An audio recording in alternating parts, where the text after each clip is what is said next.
আল্লাহর দিদার থেকে ফিরতেছিলেন, তখন ষষ্ঠ আসমানে যখন আসলেন, তখন হযরত মুসা আলাইহিস সালামের সাথে দেখা হলো।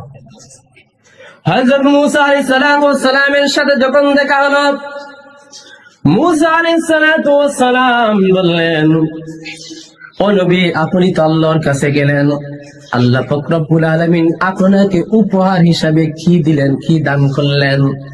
মুসা আলাইহিস সালামকে নবী করিম সাল্লাল্লাহু আলাইহি সাল্লাম বললেন, আল্লাহ সুবহানাহু ওয়া তাআলা আমাকে উপহার হিসাবে 50 ওয়াক্ত নামাজ দান করলেন।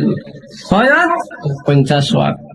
তখন মুসা আলাইহিস সালাম বললেন, ও নবী, আপনি আবার ফিরে যান, আমার উম্মতের 2 ওয়াক্ত নামাজ ফরজ ছিল, এই 2 ওয়াক্ত নামাজ বনি ইসরাইল উম্মতেরা আদায় করতে পারে নাই, আর এখন আল্লাহ পাক রব্বুল আলামিন 50 ওয়াক্ত নামাজ ফরজ করে দিয়েছেন, এই 50 ওয়াক্ত নামাজ আদায় করা সম্ভব নয়।